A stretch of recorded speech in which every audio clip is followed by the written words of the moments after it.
And I am so excited to help host today's webinar on equity in COVID-19, AAPI, and COVID conversation. Next slide, please. So it's important to recognize and realize that racism impacts all of us, no matter where we look like or where we come from. So it's really important that as we navigate these conversations, that we practice self-care by paying close attention to our bodies and our body's reactions. So if you hear something today that causes any type of trauma or anxiety for you, I want to encourage you to pause and take a moment and breathe and focus on your breath and realize that racism impacts all of us in a negative way. And there are ways that we can help ourselves get through that by realizing these traumas within all of us. Next slide, please. We also know it's hard, right? In this new world that we're all navigating in, considering the current climate and how all of our work has been impacted and pushed us to go into this virtual space, that it's okay if you have a couple of Zoom bombers. I know I'm lucky in a sense that I'm here at the office today, so my 8-year-old son, who loves to Zoom bomb, will not be doing that today on my end, but we want to help you guys relax in the sense that, we know it's hard. You have permission to stop your video whenever needed. If you need to take a break, or if your dogs start barking, whatever it is, that you have the freedom to do so. Next slide, please. So we have a few objectives today. So first, we want to practice self-care and healing of the body, the slide that we just went through earlier. We also want to get to know the FutureMakers Coalition. So why have these conversations started? What's the driving factor behind these conversations? We also want to explore structural racism through the lens of COVID-19. I know this pandemic has brought forth a lot of different things to us that we probably didn't realize or recognize in the past. We also want to learn about our own implicit biases that we all each carry and ignite collective action and co-create anti-racist systems in Southwest Florida. Next slide. So next, we want to create a very trusting space, right? When we have these conversations, they are tough, but we want to also recognize that this is a brave space. So be respectful of views, even if you disagree. Be willing to share your thoughts. Also have an open mind and be open to changing your mind. And then also try to understand others' perspectives as well. Next slide. So if you haven't known about the FutureMakers Coalition, you guys are all now tasked to introduce yourselves as your first and last name and say, I'm a future maker, no pressure. But essentially what the FutureMakers Coalition is a network that works towards a common goal. And that goal is to increase the number of working age adults to have some type of post-secondary degree or certificate by 55% by 2025. So right now we're at about 39%. So we have a long way to go. And that's the overall FutureMakers goals. And we also know by 2025 that about 64% of all jobs in Southwest Florida will require some sort of degree or certificate. And since the FutureMakers Coalition's baseline year, which is 2013, we have increased the number of degrees and certificates in Southwest Florida by 21,059. And that's above business as usual. So it's reaching past beyond the common baseline of business as usual. So with the help of the FutureMakers Coalition Network, we were able to increase those degrees by a little over 21,000. Next slide, please. And we're finding that although we have created so much positive change, our network is working extremely hard to increase the number of certificate and degrees in Southwest Florida. We are not moving fast enough to reach our goal. So what we have been trying to do is look at other ways that we can help reach our goal at a much faster rate. So we have to work differently together. And that's where the implicit bias and structural racism conversations happen, and the equity and COVID-19 conversations as well. So right now we're at about 39%, and we're wanting to move a little bit more rapidly. As you can see, we have been increasing, but we just haven't been increasing rapidly enough. Next slide, please. So our point of view is that everyone has the right to equal opportunity, no matter where you come from or what you look like or what family background you have. Everyone deserves the equal opportunity to have the chance to learn and grow and thrive within our communities. But we also understand that everybody's opportunity isn't equal. It does depend on who you are and what you look like and where you come from. So when we talk about systems change, we're talking about policies, practices, and beliefs that are rooted in history that are still affecting people today, that keep Black, Native American, Latinx, Asian, and Hispanic people from the education and skills that they need. These systems unfairly hold back students who are seeking better education and a better life. We also can make an opportunity and make this opportunity real by taking real action to remove any barriers from these students and make education and workplaces work better for everyone. When we ensure that real outcomes for every student, we can right the wrongs and achieve just and fair outcomes for all. So these are the points of views that we take as a FutureMakers Coalition, and hence we started all of these conversations regarding equity. Next slide. So I'm really excited to introduce our speakers for today. So first we have Dr. Terumi Rafferty Osaki. He earned his PhD in history from American University, his master's in Holocaust and Genocide Studies from Richard Stockton University, and his bachelor's in history and political science from Boston College. His professional work focuses on fellowship, advising, and he is currently in the Office of Competitive Fellowships. He's a director at Florida Gulf Coast University, and he advises Florida Gulf Coast University students about competitive fellowship opportunities. We also have Emily Nana. She is also at Florida Gulf Coast University. She earned her master's in college student affairs and her bachelor's in history and English literature from the University of South Florida, and is currently a doctoral student at the University of Florida. Her professional work is in equal opportunity programs in higher education, and she currently works in the Office of Institutional Equity and Compliance. So thank you, Dr. Terumi Rafferty Osaki and Emily Nana for being our speakers today. Thank you for having us. Thanks. So we're going to go ahead and let me share my screen. Apologies for the transition. But I think you all should probably be able to see what looks like a poll everywhere. Yes? Okay, awesome. So we are, Terumi and I are so glad to be here today and to share some experiences and reflections and just a bit of background regarding the Asian American Pacific Islander experience as it relates to COVID-19. And so we wanted to just start off with sort of gauging from the audience, you know, when you hear about Asian Americans or Asian individuals or whatever that may be, what are your immediate thoughts and perceptions? So for those who aren't aware, so the poll everywhere, you're going to text, the number you're texting is 37607, and the code you're texting is EmilyNana714. So you'll text that, it'll enter you into the poll everywhere, and then you can type your responses and we'll see them in live time. So we can't see who's sending it, so don't worry about the chat or anything like that. But if you all just want to take a second or two and send some immediate thoughts off, whatever that may be, feel free.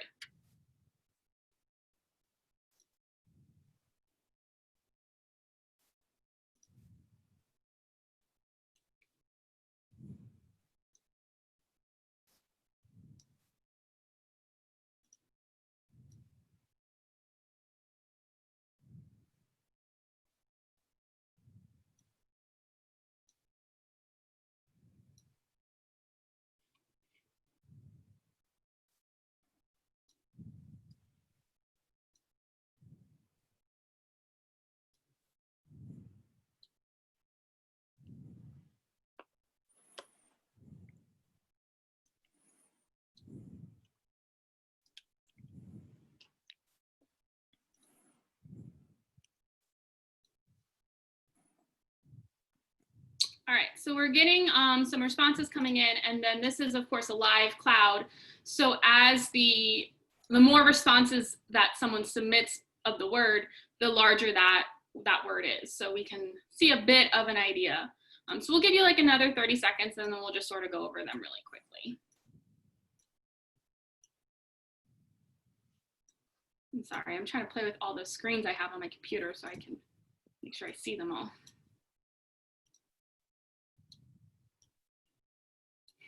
All right, so if we just look quickly at this, right? So the largest word I think on here is we see the idea of hardworking, focused.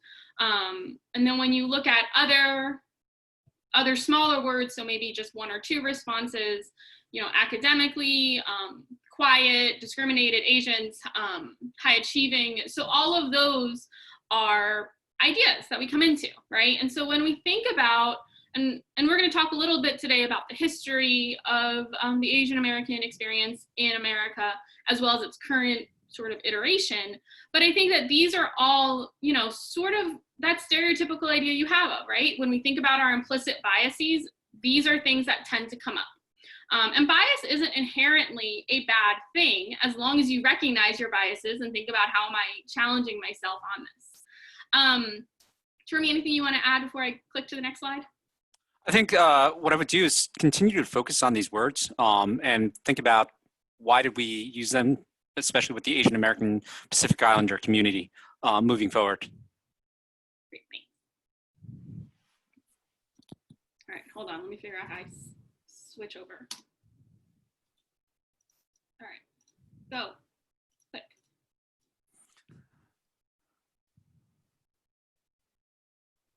Let me click to this one.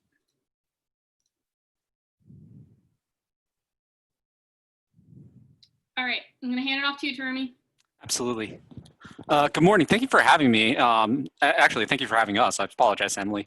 I think one of the biggest things that happened was at our institution, we had an incident where we were talking about Asian Americans, and an incident occurred where we had to have a greater conversation about what does it mean to be an Asian American Pacific Islander in Southwest Florida, as well as part of the Florida Gulf Coast University community.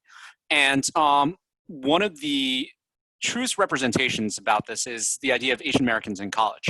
And when we think about this, when we think about Asian Americans in general with bachelor's degree, obviously there's a disproportionate, quote unquote, disproportionate representation, as you can see from even the FutureMakers coalition slide, where the number of Asian Americans with bachelor's degree is significantly higher. And the biggest problem with kind of slides like this and kind of different thoughts about this is it really does take Asian communities, the Asian American community, and lumps them into one group. When we know it's just as diverse as European states, there are many different types of Asian Americans. And I think it's great in the sense that, you know, education is stressed within our community, but there is this double-edged sword. And I think that by going deeper and delving deeper into the issue, we can have a greater conversation. So if we move in here, let's talk about this idea of the model minority, right? This is a term that was coined in 1966 by William Peterson. He thought about this from the idea that it's really a matter that Asian Americans are linked with citizenship, and it's linked with what does it mean to be Asian American in the United States. Well, let's have this representation. Let's think about what it means, and let's say Asian Americans are really good at doing certain things. Predominantly, they're educated, they're going out there, they're working, hardworking, if you will, and they're achieving. You know, there's representations and associations of Asians are very good at math. You had the New York Times, you had the Time magazine article that talked about Asian American Whigs kids. You have disproportionate representation at different colleges across the country with Asian Americans. You know, Asian Americans breaking into the STEM fields, and then of course even something as simple as within music. Many wanted to be like Vanessa Mae, who was an Asian prodigy on the violin. There is this idea that this is the expectation now for all Asians and Asian Americans in the US. And by having this idea of Asian Americans, we really want to see the idea of achievement, want to see this idea of the American dream. That's what's linked with Asian Americans. 100%. It's guaranteed the truth. Problem is, the secondary part is how quickly we can slide into being the yellow peril. And it's basically this idea of what Jennifer Lee of Columbia University calls the Asian American achievement paradox. John Dower spoke about it in terms of War Without Mercy during World War II, with the idea that Asian Americans are either superhuman or subhuman, but the biggest problem is they're anything but human. So it's that idea of the eternal other. Stacy Lee also, who spoke about this as unraveling the model minority myth, talks about this idea that the stereotype of the model minority is dangerous because it's used against other minority groups to silence their claims about inequality. And it's dangerous because it silences the experience of Asians who can and do not fit into the achievements of the model minority success. Secondary to this is this idea that we're very quickly blamed for a lot of different things, right? And this has happened all throughout there. 1878, you have this idea that there's this yellow terror. And it was, you can see in the first image on the left-hand side on the top, it was continuously that idea that Asian Americans or Asians were coming over here as this foreigner to take over and even defile white women, which is what also led to like miscegenation laws against Asians and the idea that you can't have that intermarriage. The next image, if you notice, it says Dr. Seuss on it. Yeah, he was part of the war efforts during World War II. And this was that idea that there was a yellow peril, in this case, the Japanese. And so what do you want to do? You want to fight against the Japs. And he made multiple images like this during this time period, which also, inevitably led to Japanese American internment. You had books that were written about the idea of the yellow peril. And this has kind of been an association that's been cast all the way from the 19th century when Asians first arrived in this country to now, where there's a fear of Asian Americans and Pacific Islanders. And as you can see, it's basically the idea that we are diseased, we are the perpetual foreigner, we are something that needs to be quarantined and stopped. And it's a major problem because what it is we're continuously placed into this this paradox. This is from I don't think so. This is from this idea that we are achieving, and to a degree now there's a jealousy factor in as much as we are achieving. The average household income for Asians is approximately $115,000, as opposed to all the other quote unquote racial groups. And because of this, we are seen as being the overachiever. And so what does that do? It continues this model minority myth. But on the second part of it is, okay, why are they achieving so much? And what are they doing in order to do so? Well, what are we doing is we're quote unquote taking away people's jobs. We're going into the tech industry. We're doing all this kind of stuff. The big problem is this is an inaccurate representation as well. And if we go to the next slide, we'll even see how it's inaccurate. Because when you break it down into all the various groups, you can see that there are many that do not fit into this achievement, right? That's that idea again that these are the ones that don't fit into the model minority myth. If you look at the US median average, Cambodians, Hmong, Bangladeshi, Burmese, and Samoan Americans do not achieve. And not only do they not achieve, they're seen as quote unquote being failures or the wrong type of Asian American and Pacific Islander, which it's an interesting dynamic and a paradigm because of the fact that what we're doing is we're looking at this from an idea of, okay, this is the model minority, but it's also the yellow peril. We really got to think about who these people are, and it really adds into the xenophobia that's going on within the country today. And if we turn to the next slide, we can think about this now as what does it mean to be Asian American with the idea of COVID. We're disease bodies. There's no doubt. And when you think about things over history, I'm going to give you 4 examples of time periods when we've always been linked with this idea of disease. The first comes in early 1900, and it's the San Francisco plague. There was a bubonic plague. It was the first one that ever came into the country, and the person that brought it in there, his name was Chick Jin. He was a 41-year-old Chinese American worker, and they found traces of bubonic plague within his body. Now, yeah, I mean, it's scary. There were basically 119 deaths that were associated with this, but it wasn't just the bubonic plague that was here in this country. It was the fact of the government's response to it. What they did was they quarantined the Chinatown area of San Francisco, and they said nobody can leave from this area if you're Chinese in here, and all of you have to stay in here. And they really did. They cordoned it off. They actually had like physical, ropes, and they like put it around the area. The interesting part about all of this is, while this was going on, any Caucasian or white person that was in the area was allowed to leave at will. So that means if they actually had housing in the area, they were allowed to move around freely, while it was discriminatory policies against Chinese Americans that kept everybody in that one area. What it's really saying is the only ones that are diseased bodies were Asian Americans and Chinese Americans at that. And this was just the first of many different cases. We can even bring this now to the future, and we can think about this from 2002, when you had a situation of the first incidence of SARS, and SARS was linked with China again. And there was this idea that SARS was going to spread rapidly around the world, and it was going to affect everybody.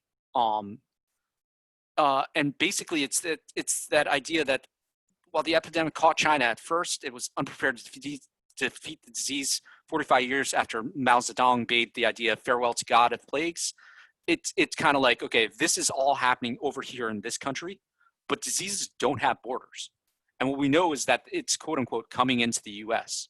And it's always been that case that we want to think about it as it's another person's problem, right? So SARS was China, bubonic plague, Chick Jin, was China. And then if we go again, even 2009 with swine flu, it was the idea that, oh God, it's coming in from elsewhere. And again, somehow it was linked with China. But it's not just Asian Americans as well, and predominantly Chinese.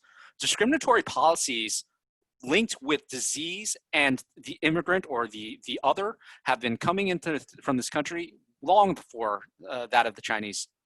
In fact, it was in 1832 that it was first linked with cholera with Irish Americans, right?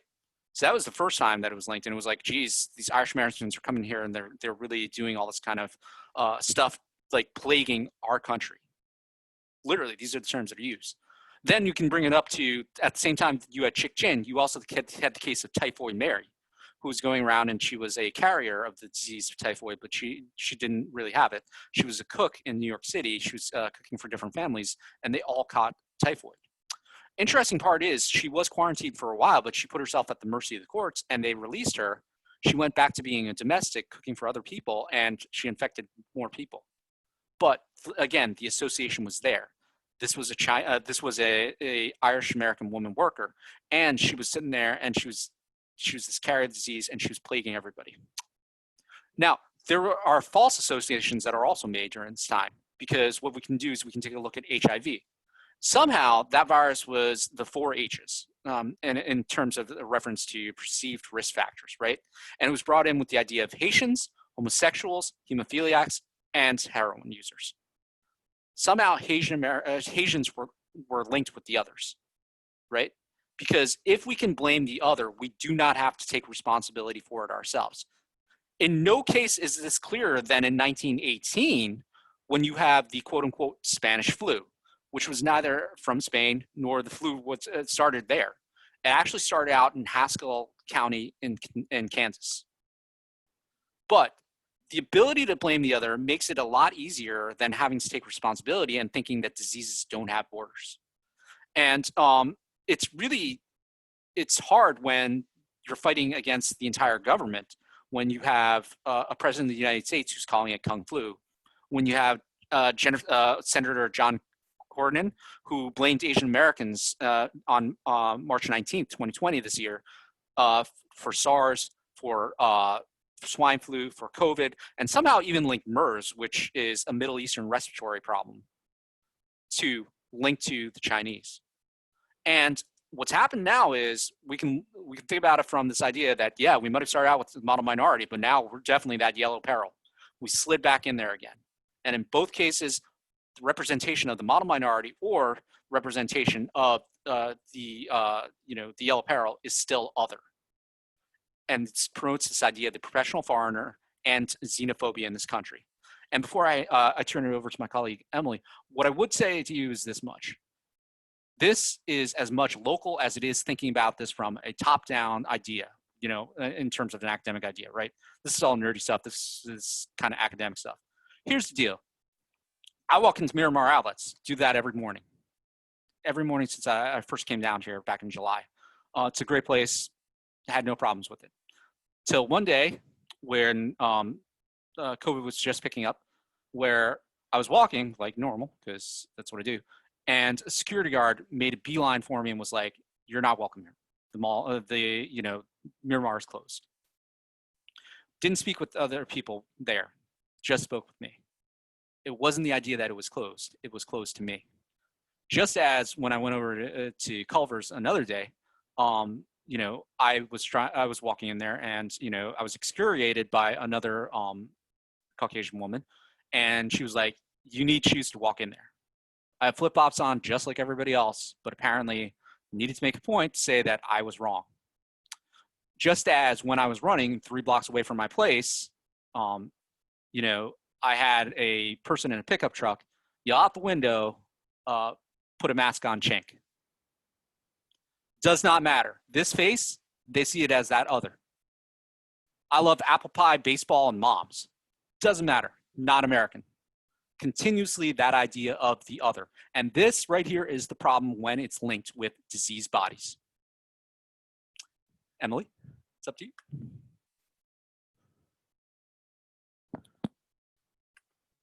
Thanks, Terumi, and feel free to interject at any point as we go on.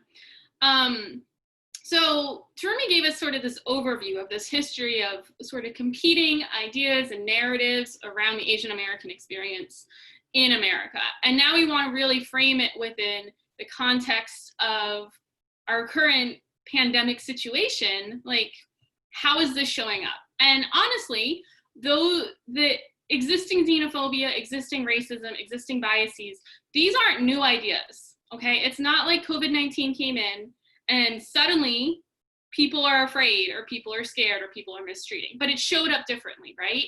And so, prior to this, it would not be uncommon where I would, get in a taxi or I'd be meeting someone and they'd be like, "Well, where are you from?"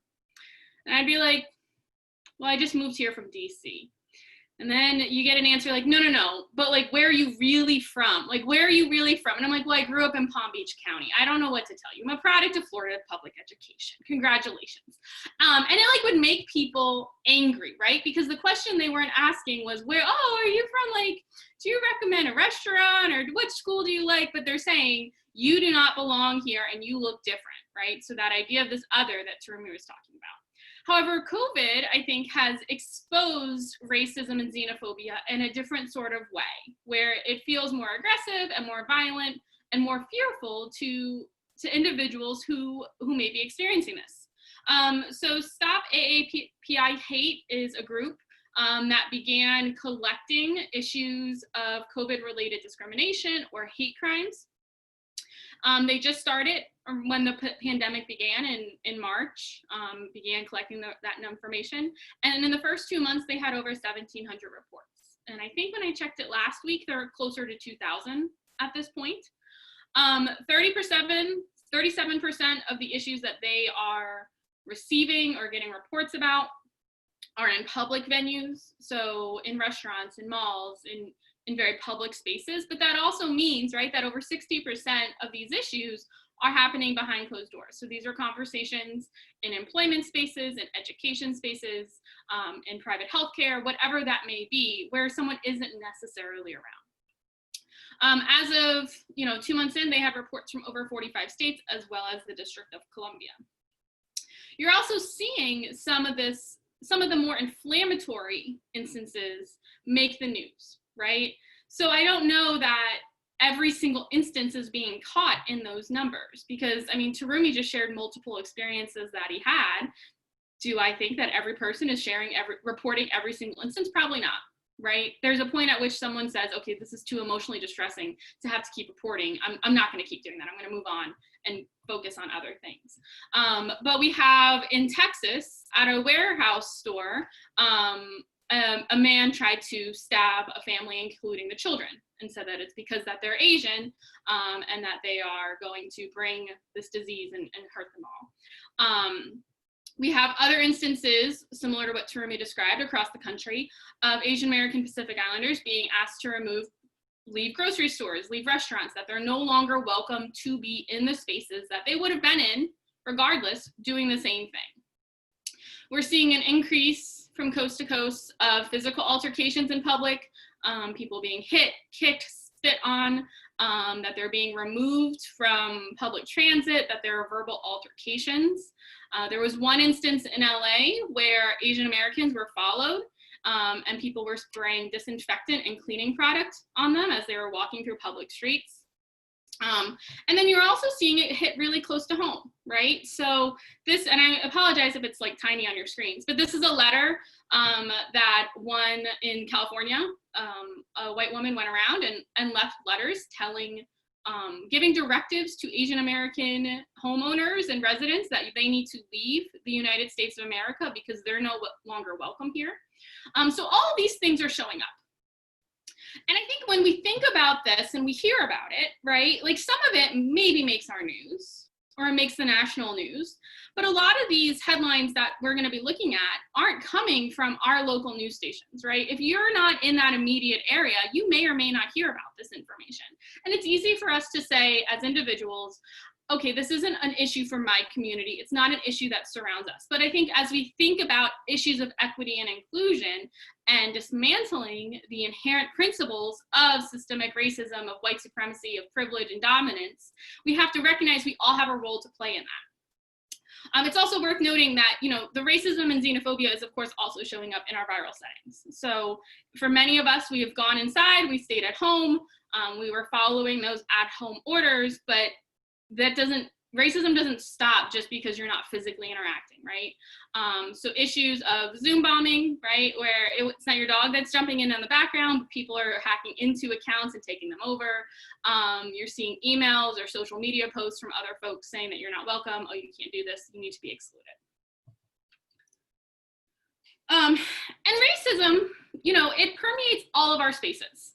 So this, I think one of the things to think about with racism is sometimes we think of it as like, this is an issue that is really important for this community to deal with, right? Like Asian Americans should be the ones speaking up for Asian American individuals. And maybe Terumi and I aren't the best example because we're both clearly Asian and we're both on this presentation, whatever that may be. But I think we have to think about how, as one part of our community is being hurt, how are we then all experiencing it, right?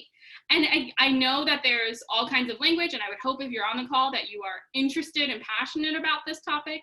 But it's not just something where we can say, okay, just Asian people take care of this, Black people can take care of that issue, Latinx people can take care of that issue, because you know, I don't want to be the person who says the wrong thing. We have to think about what are we all doing, right, as allies within our larger communities. And so these are all headlines that we're seeing of how racism is showing up outside of, you know, these one-on-one individual interactions. So we are hearing within education, right? There's a case out in California where a faculty member at a college told a student that her name was too difficult to pronounce, so she needs to come up with an American one. Are we telling any other students that? Like, what is that saying about validating their experiences? Within the economy and business, thinking about how are we all doing, right? We all need to make paychecks. We all have bills to pay.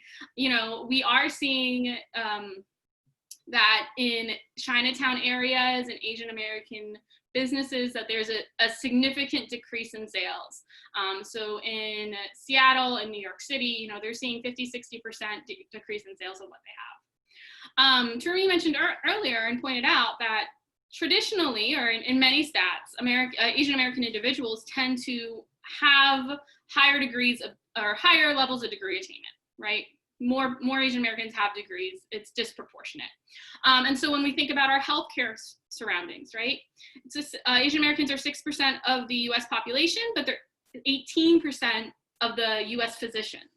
But then at the same time, right? So we look at, okay, there's many Asian American doctors perhaps, and we know doctors are necessary in the hospitals because we're in the middle of a pandemic. And then we're still getting reports though, where individuals are saying, I don't want you, right? I don't want an Asian doctor. I don't care if I'm dying. Find me a white person, right? So that's like pretty galling, right? Like if I was in the hospital in the middle of a pandemic, and I'm going to say, no, I'm not going to get treatment from you, someone who is capable of caring for me, because I'd rather have someone of a different race. Like, you know, you're not talking about like, oh, I want French fries from this fast food restaurant. Like, we are talking about life and death situations where people would rather exclude a certain population based off of these fears. We also do have, of course, and I think it's made some of the major news, but, you know, this past weekend, one of the Silicon Valley CEOs started screaming at I believe it was a multiracial family with several Asian American individuals at their dinner party, and was basically like, we said many profane words that I probably shouldn't say on this recording. And so that kind of made news. But I think that if you look up any of the media clips or any of of course it was all video recorded and uploaded, I think that is a good example. If you look at how the waitress responded to him, right? Because it wasn't one of those situations where someone is saying something and we're all just staring and watching and thinking, okay, well, what should I say? I mean, the waitress jumped right in and said, get out. They are here as our guests. You can leave. You're not going to behave in that way. And so for folks who sometimes question, what does it mean to be an ally, or how can I step up? And I don't just mean this in terms of the Asian American population, but in general, those are some tangible steps that if you feel safe doing so, right? Like, don't jump in front of a weapon, but that's what can be helpful in terms of addressing that. So we know that historically Asian Americans have been treated sort of on opposing ends, right? Either it's like all these wonderful things being said that perpetuates racism in other groups and you know, is really a factor in white dominance, or it's like there's something wrong, you're excluded, you're other, you're dirty. And we look at COVID and we can see and hear about and look up all these things happening across the country. And so you say, well, what are we doing? And at best, I think there's some minimal reactionary responses, right? So you see in New York, you see them starting to put together some marketing campaigns and creating a hotline. The FBI has began tracking the hate crimes, and so they're sort of monitoring things.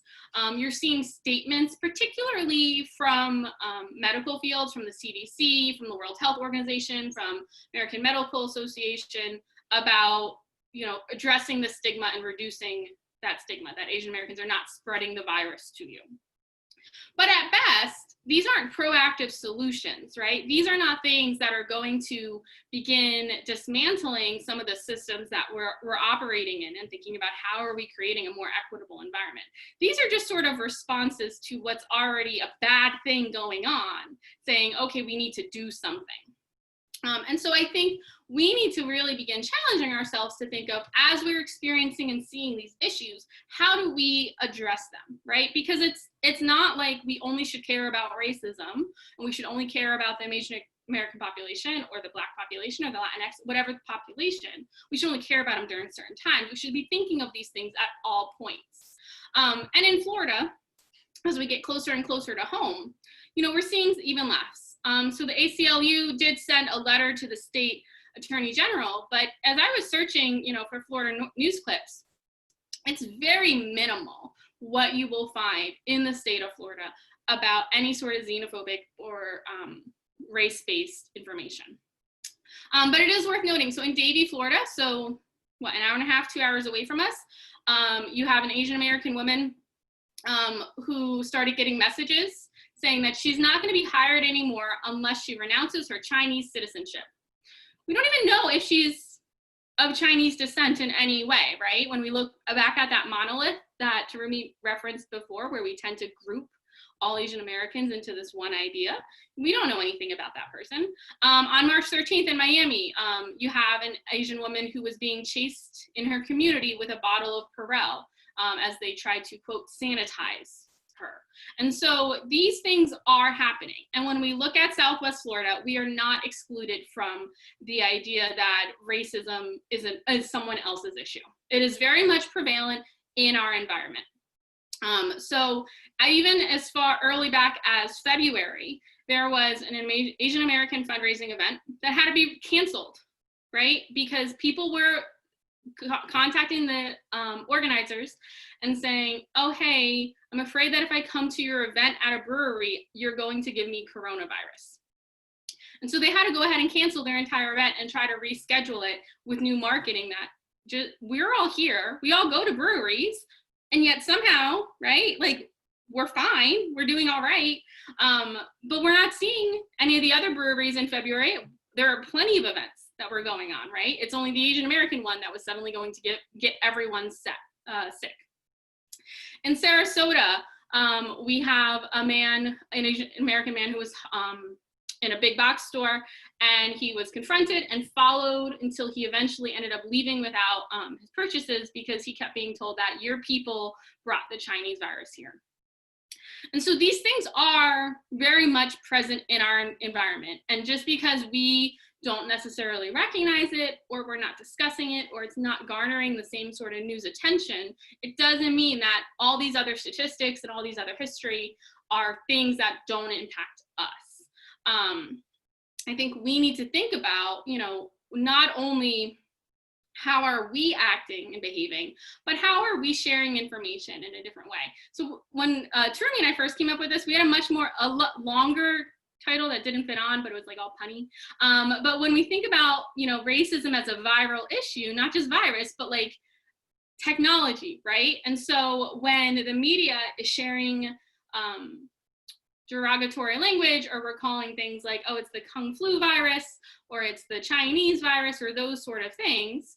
Well, one, that's a slur and it's a microaggression, and you shouldn't say those things. Like, it's not helpful. But two, it's shaping the impact and opinions others have, right? And so it's not like, okay, just because the news was filmed in New York, we're not going to hear it, right? Or if things are sent out on social media, we're not going to see it. And so I think those are all things that need to be considered, that while you may not see it, it doesn't mean that it's not happening.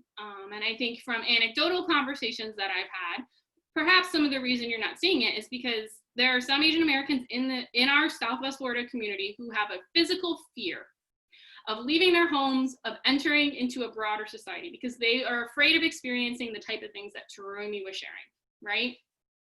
And so, yeah, if people are scared to leave their homes, you're not going to see something on the one day that you happen to go out to buy your groceries, right? Like, your odds of that aren't necessarily that great, but it doesn't mean that it's not happening. And I think if we have members of our Southwest Florida community who are unwilling to leave their homes or to engage in other ways and participate, right? Because they are more than just their race.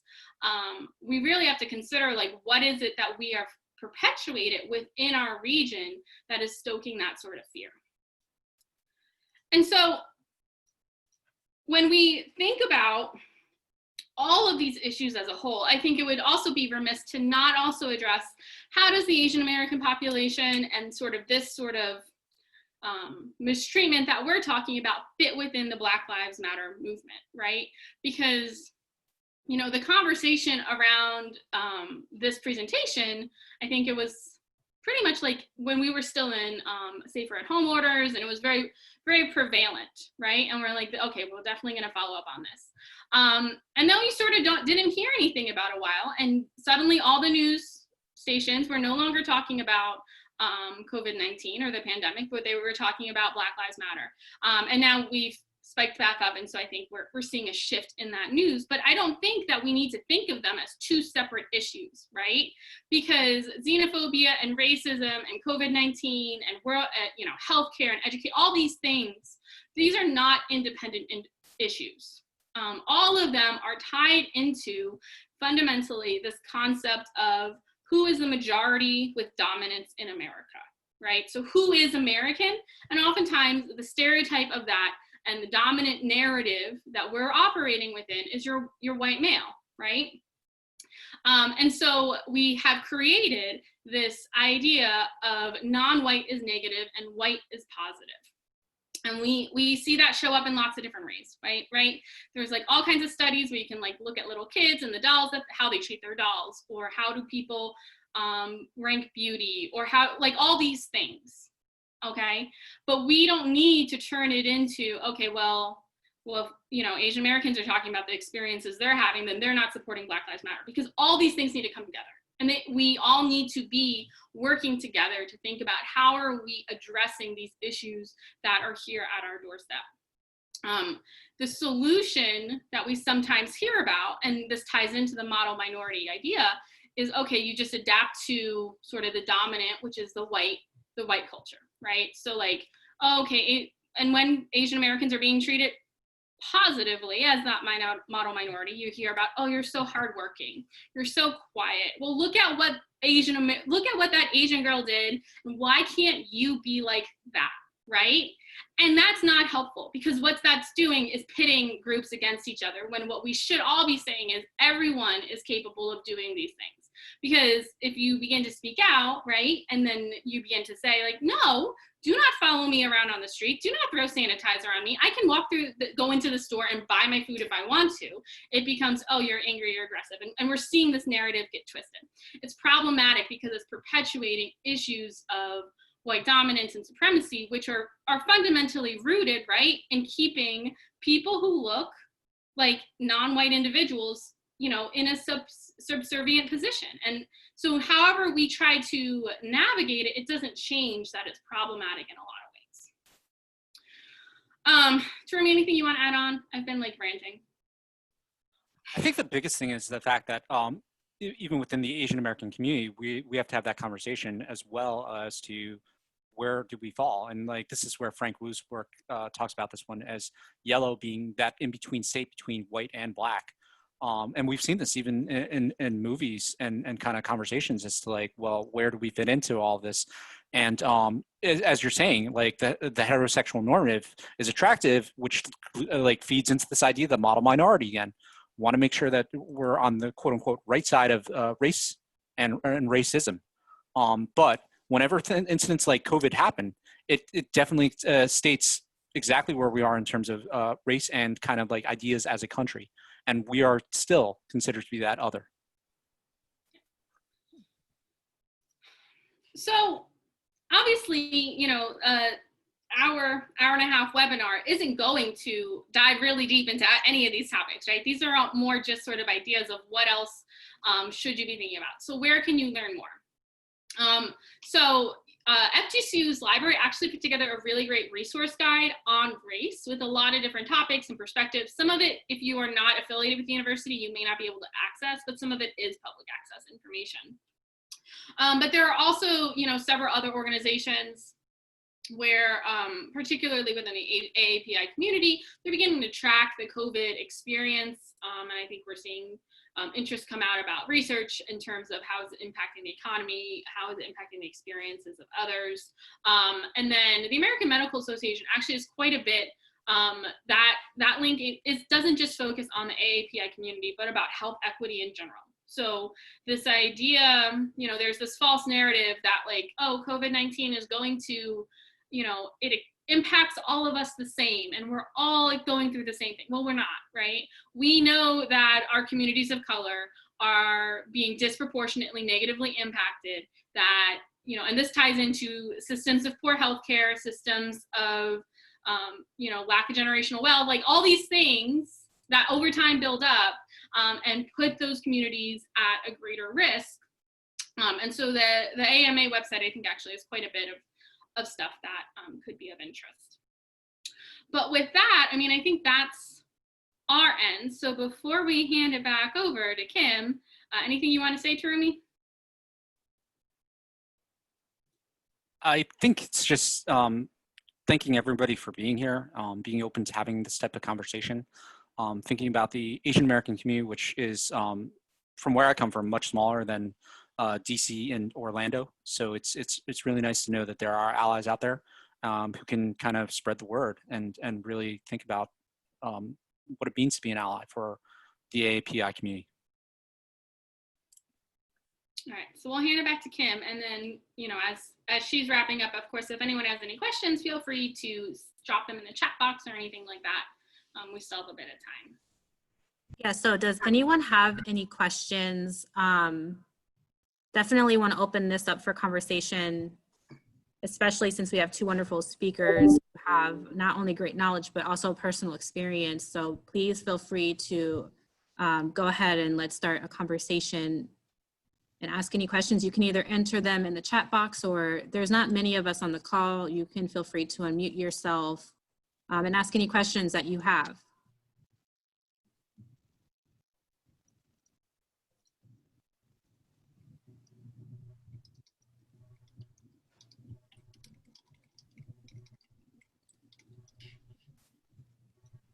So how do we sign up for these future events? So I will definitely go over that.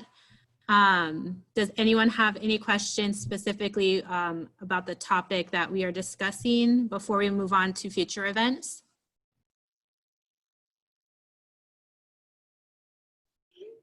And I will say, you know, and I don't mean to speak on behalf of Jeremy, but of course, if anyone wants, I know sometimes it can feel uncomfortable to have them in this public arena. So it's not like email doesn't exist. So you're always welcome to contact me or anything like that. So we do have a question. How the idea of dividing humans into races was intentionally used as a racist concept in the 1800s. So I think the question is, how was the idea of dividing humans into races intentionally used as a racist concept in the 1800s? Sure. Basically, wait, not a question. Oh, okay, got it. There's a concept that came around, especially during the late 1800s, and it formed into this idea of eugenics, which kind of was a twisting of Darwinianism, in that there was kind of like a ranking system. And this actually goes prior to this particular concept, but this was the modern concept of it. And what they're saying is that the more and more we move away from that which is primordial, apes and things like that, the more advanced and thoughtful we are as human beings. And of course, this kind of was promoted by white Anglo-Saxon Protestantism, and obviously they would be on the top of this chart. And so by doing so and ranking what is good and what is bad, you're looking at it from a concept of the lighter the skin color, the better you are. And that justified a lot of other things that happened within this country, in the US, and then actually it spread into the world. Eugenics is usually associated with Germany when it actually started here in Long Island in the US. So just understand that really kind of fueled modern day racism that we're seeing today.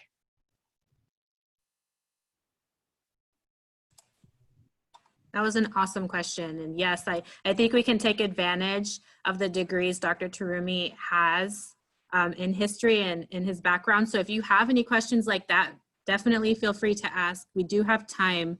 So if you have any further questions, of course, like Emily mentioned, you can always email them.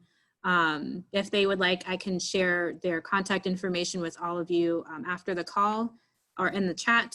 If you guys want to share your emails, you can go ahead and drop them in. And of course, you can reach out to them individually if you have a specific question for either. We do know that sometimes these conversations can be a little tough. So we do understand if you don't feel comfortable asking them out loud, but you can definitely send a private chat to me or any of the presenters, and we can answer any questions. And in the meantime, I'll go ahead and move forward.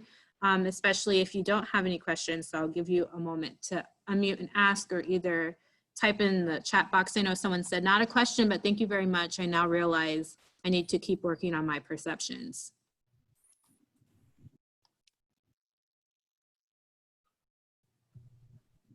If I may, I just wanted to kind of plug in one other thing. Oh, Of course. There we go. Sure.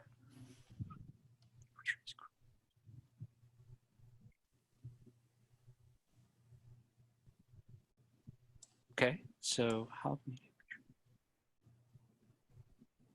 So I think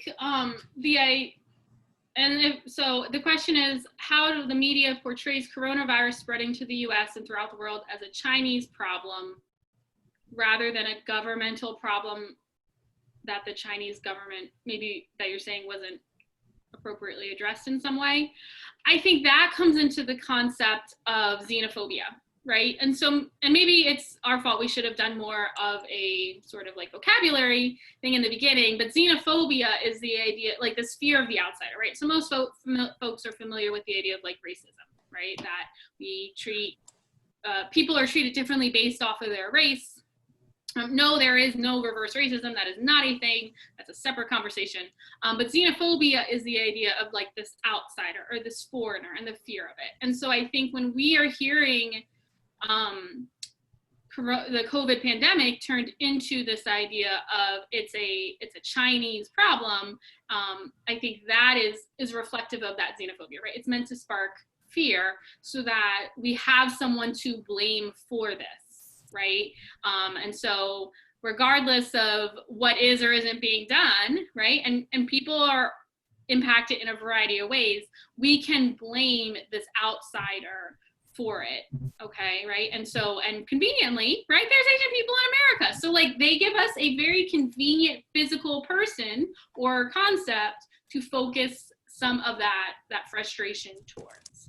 And I think that's also why we see that sort of inflammatory language, right? Calling it the Chinese virus, calling it Kung Flu, like all those things tie back into how can we shift the focus, shift it to this is someone else's issue and they are essentially, right, when we're looking at our American context, they are essentially un-American by being here and bringing this with them.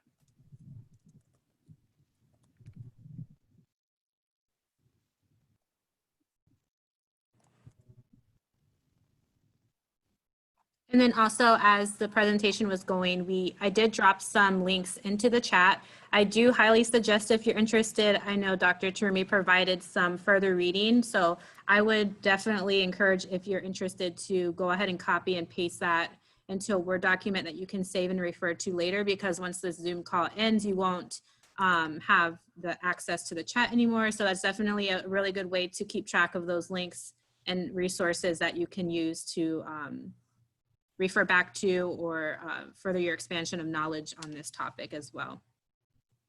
So as far as future conversations, we do offer, as the FutureMakers Coalition Equity Action Team, we do offer monthly conversations about structural racism and implicit bias. These are in-person conversations as of right now. We do follow CDC guidelines, and we have a capacity on them. So they do sell out pretty quickly. Now, when I say sell, it's a free event, so you don't have to pay, but the registration fills up rather quite fast. So we do have one coming up in August. I'm going to insert the link to our August conversation. It is an all-day conversation from 9 to 4. We encourage all participants to stay the entire time so you can really get the full effect of the presentation, and you won't miss out on anything.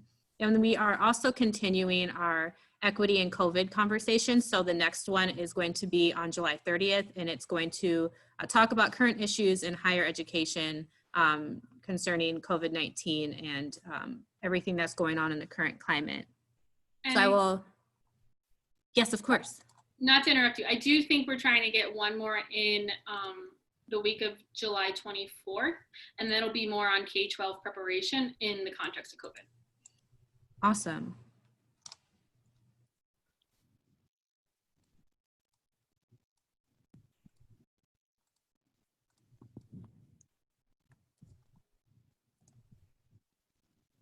Oh, so we have confirmation for the 24th. So look out for information regarding that equity and COVID conversation. If you received information for this session, you will definitely receive information for the future session. So don't worry. And you can, if you want to refer back to the chat, there's also some more information. Spanish flu of 1918.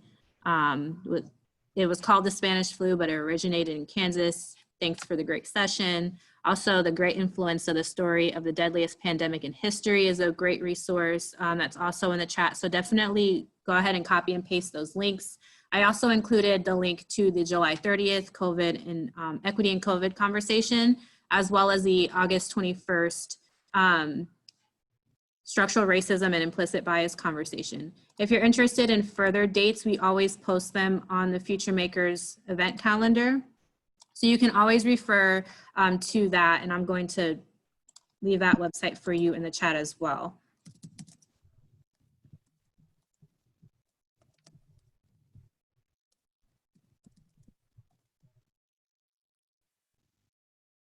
And then we are always interested in how we did. So please, I'm going to also put the link to this very short 2-minute evaluation. If you can please just take the time to complete this evaluation so we can get your advice on future conversations, that would be extremely helpful. And I will leave this time as well. If you have any burning questions maybe that you thought of while I was talking about future events, please feel free to, the floor is open for discussion.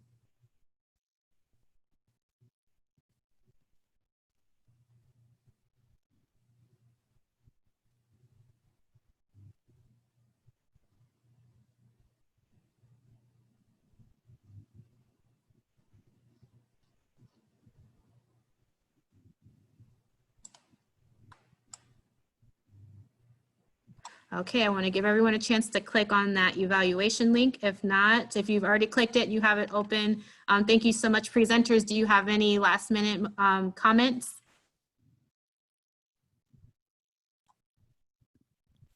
Emily? If I couldn't tell if you were about to talk. No, I mean, I think, you know, we are always happy to have more conversations and to talk one-on-one. So feel free to reach out at any point. But I do think, you know, it is important to note that racism is very prevalent in our community. And so we need to work past dismissing it as this other idea, oh, it impacts other people. It's impacting, you know, Fort Myers and Naples and Acero and Port Charlotte and all of that.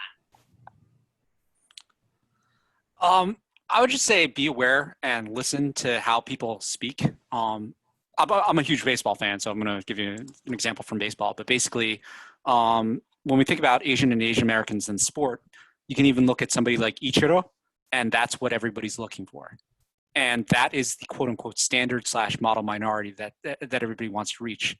So if people are signed on to contracts and they don't reach that level, like somebody like a Daisuke Matsuzaka, Hideki Irabu, all these different players, they're seen as being failures. And so you can take a look, think about it as, are Asian Americans held to a higher standard for that reason?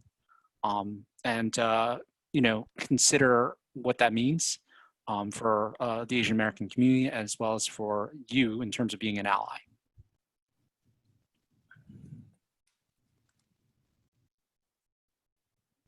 Awesome. Well, thank you so much. This conversation was definitely one of my favorites. I learned so much, and I'm hoping everyone else on the call learned so much as well. And we look forward to seeing everyone at future conversations.